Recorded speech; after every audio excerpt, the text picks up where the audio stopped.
Distinguished guests, the President of the United States and Dr. Biden, accompanied by Second Gentleman Douglas Emhoff, Ann Neuberger, Rabbi Elliot Cosgrove, and David Solomonov.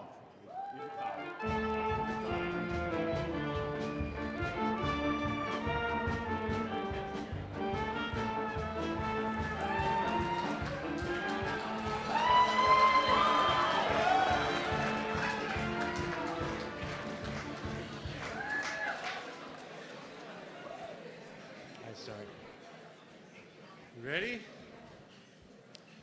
Good evening, everyone. Great to see you all. On behalf of President Biden, First Lady Jill Biden, and my wife, Vice President Harris, welcome to the White House and happy pre-Hanukkah. And to the President and First Lady, thank you so much for your friendship, your kindness, your support over these last 4 years. Kamala and I are forever grateful, and we love you so much. Thank you. I'm just looking around this room, and I see so many familiar faces. And I'm reminded of when I first came into this role as the first ever Second Gentleman.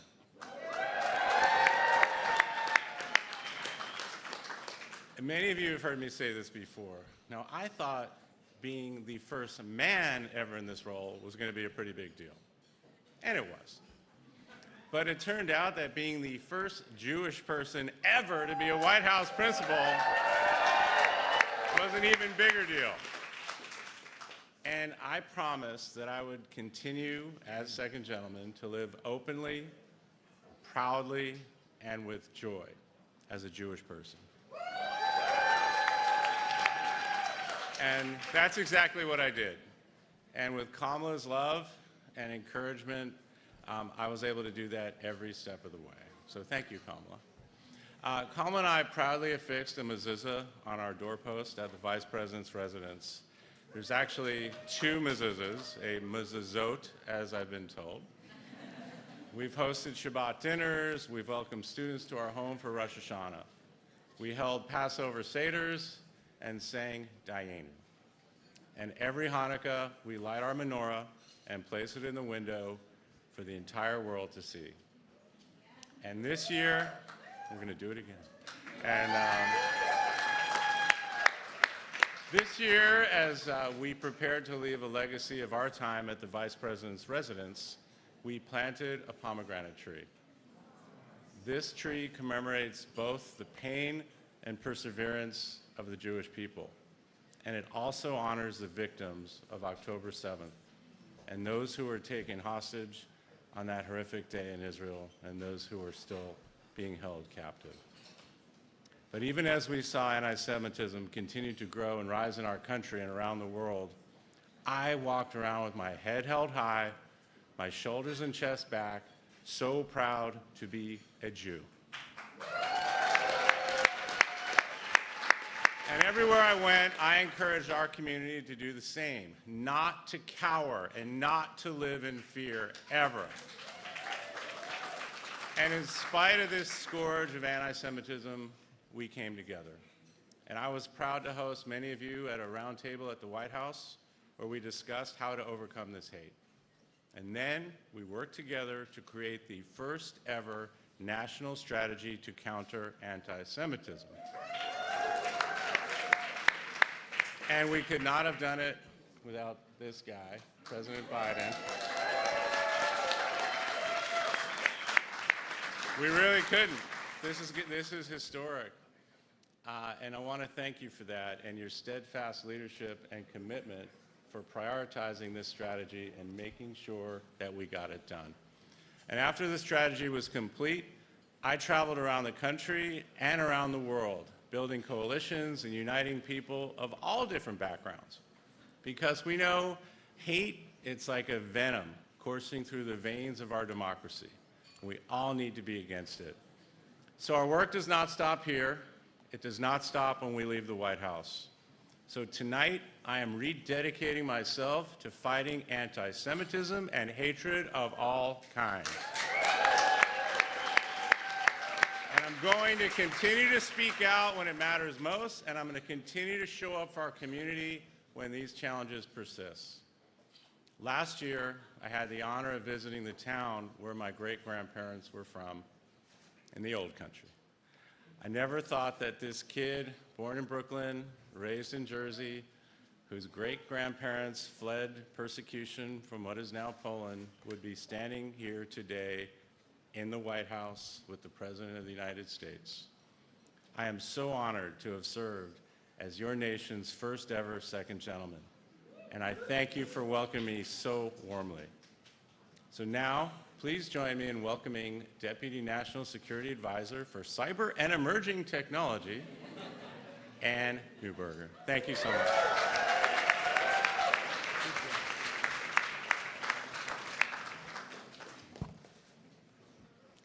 Good evening, everyone. As we gather here in the White House to honor Hanukkah, I think about the power of this moment, telling the story of God's miracles and the faith Jews have held onto for centuries. The power of miracles that have brought each of us here. The woman whose name I carry, my great-grandmother, lost her life in Auschwitz. My grandmother survived and bore her number from Auschwitz on her arm and in her heart. From her, my parents taught me to be deeply grateful for the gift of welcome that America provided us, and to so many of the families in this room, whose histories are tied to the hope we found in the light cast by Lady Liberty's torch. It's perhaps uniquely appropriate that Hanukkah is the final holiday we celebrate with President Joe Biden here at the White House, because this is a holiday that celebrates faith, hope, and the power of a little light to dispel a whole lot of darkness. And over the course of his entire life and career, President Biden has embodied that enduring spirit. In his personal life, his faith in even the darkest hours inspires us all to find strength during our own challenges. And as president, we all recall his historic trip to Israel soon after October 7th. As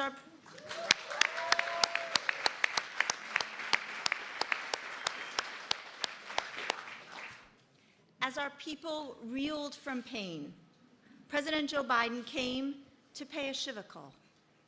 He came to mourn with us, to hold us through our suffering, and remind us to never lose hope. That's President Joe Biden, always inspiring people to lead with dignity, integrity, and faith, and to spread their light in the darkness. As a community, our deep appreciation, Mr. President, is more than words can ever say.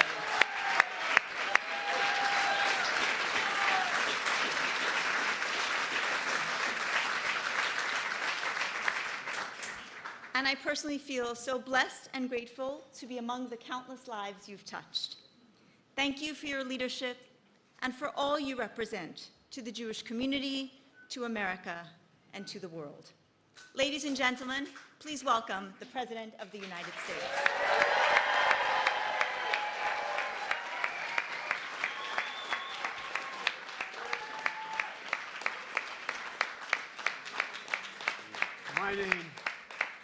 My name is Joe Biden. I'm Jill Biden's husband. And I was raised by, some of you know me well, by a righteous Christian, my dad.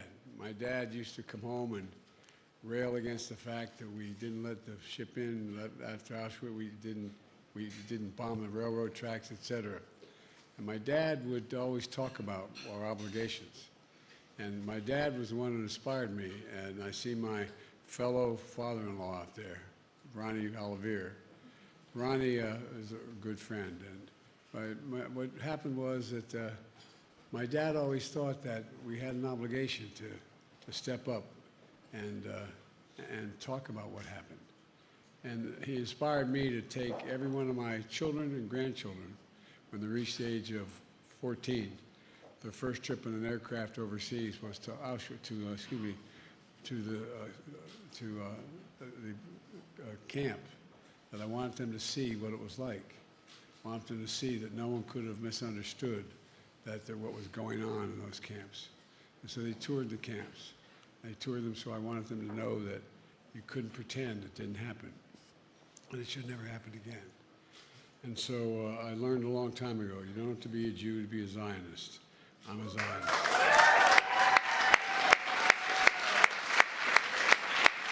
A little early, but happy Hanukkah to everyone. Jill and I and Kamala and Doug are honored to host you here at the White House. Doug, thank you for being such a great friend, and thank you, Ann. You've been a true friend and a real leader. And tell your son how proud of I am. She has a beautiful son. And I want to thank you all for being here tonight. Look, when you walk around the White House, you feel the history and the story of our nation, including the story of the Jewish people who came to our shores in the 1600s after fleeing persecution abroad. Here in the East Room is a portrait of George Washington.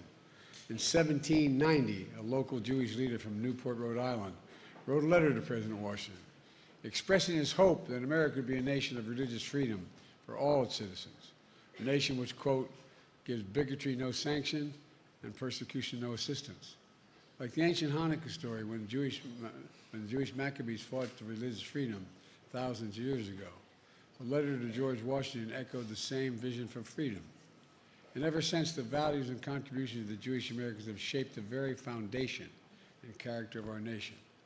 That's why 2 years ago, Jill and I displayed the first ever permanent White House menorah, made of the original wood from the White House building. We displayed it again tonight to make clear that history and vibrancy of the Jewish life is woven into the fabric of America, every aspect of it. And it's permanent. It's permanent. But I know this year's Hanukkah falls on the hearts that are still very heavy. It's the second Hanukkah since the horrors of October 7th. Over 1,000 slaughtered, hundreds taken hostage, unspeakable sexual violence, and so much more. The trauma of that day and its aftermath is still raw and ongoing. I've gotten over 100 hostages out, I will not stop till I get every single one of them home.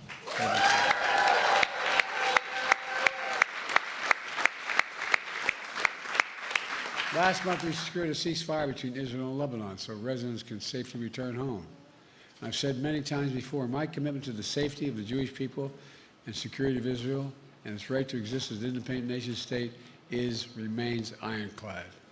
I know, not just me, I know the Jewish community is also suffering from a despicable surge of anti-Semitism in America and all around the world. It's immoral, it's wrong, and it must stop now. And Doug, I want to thank you. Thank you for your leadership in this effort. I really mean it sincerely. And I know it's hard to find hope while carrying so much sorrow.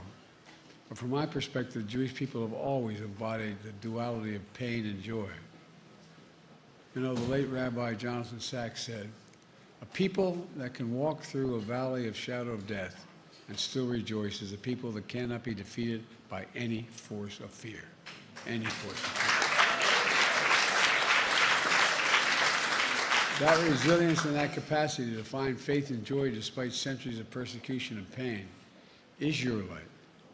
Like the light of miracles throughout the Jewish history, from the menorah oil lasting 8 days to the miracle of Israel itself. Look, let me close with this. Throughout my life, rabbis, Jewish friends, colleagues have always been there for me and my family when we've gone through very tough times. And I mean it sincerely. Been there, on our doorstep, in our home, with us. They taught us so much about the optimistic spirit of the Jewish people. Above all, they taught me one thing: we can never lose hope. Hope, hope, hope. I've seen the power of that hope in my own life and the life of our nation. Next week, you'll light the 8 candles in your menorahs. My final Hanukkah message to you is this: as president, this is to hold on to that hope. Shine your light. Shine the light of optimism. And above all, keep the faith. Keep the faith. May God bless you. Happy Hanukkah. And now I turn it over to Rabbi Cosgrove.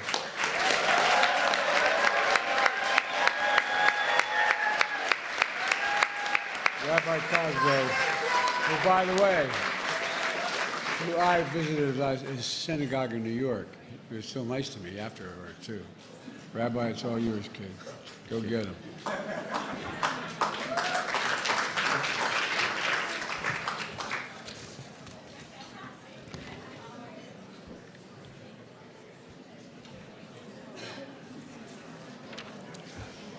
Mr. President and Dr. Biden, on behalf of American Jewry, with one voice and one heart, we are here to say we love you and we will miss you.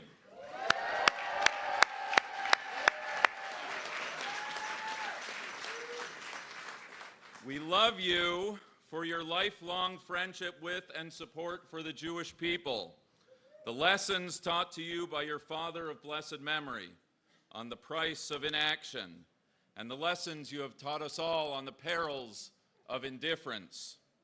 Thank you for taking a stand against a scourge of anti-Semitism and for your steadfast support of Israel, especially in our darkest hour on October 7th, and ever since, protecting Israel's security, working to bring hostages home, and easing the suffering of all people, Israelis and Palestinians alike.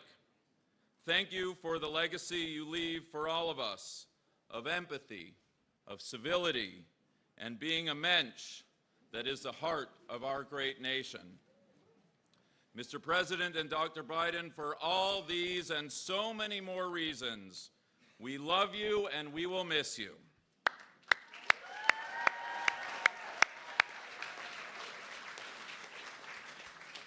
Tonight, we celebrate Hanukkah by kindling the lights of the menorah. Hanukkah doesn't actually start for a bit, so when we sing the blessings, we're going to substitute Hashem in place of God's name. Hanukkah tells a story of our Maccabee ancestors who, upon entering the temple that was destroyed by the Greeks, found a single cruse of oil, enough for just one night, and it miraculously lasted for 8. The sages asked the obvious question: If there was enough oil for one night, then that first night technically was not a miracle. Hanukkah should be a 7-night festival.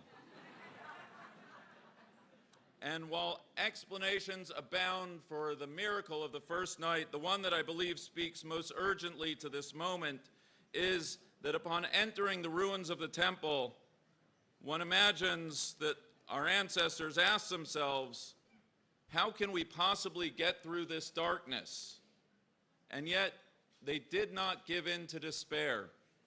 They found the spiritual reserves to kindle that first light of faith, to light the candle at all. That was the miracle of the first night, a greater miracle perhaps than all the other days combined. As did our ancestors in their day, so too in our own. Tonight, we have entered this house, and we light the candle, choosing hope over despair and light over darkness, committed to bringing miracles into our world in such desperate need of healing. Please join me in reciting the 3 blessings, loud and proud, followed by Ma'oz Sur.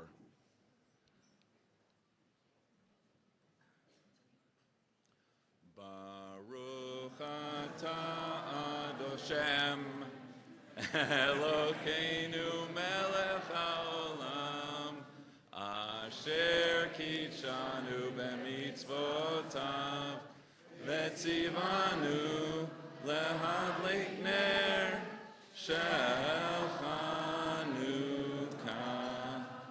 Baruch atah Adoshem, Elokeinu melech haolam, she'asa nisim lavoteinu, bayamim hahem, ba'azman hazeh shechianu. Baruch atah Adonai, Eloheinu melech haolam, shehechianu, v'kiyamanu, v'higianu lazman hazeh.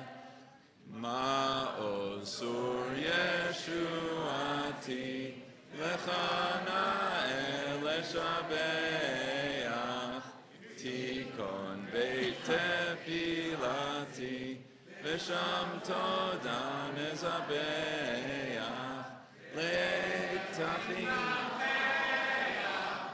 mitzar hamnabeach, az egmor b'shir mizmor, Chanukah hamizbeach, az egmor b'shir mizmor, Chanukah hamizbeach. Happy Hanukkah. Just gonna read the stanza.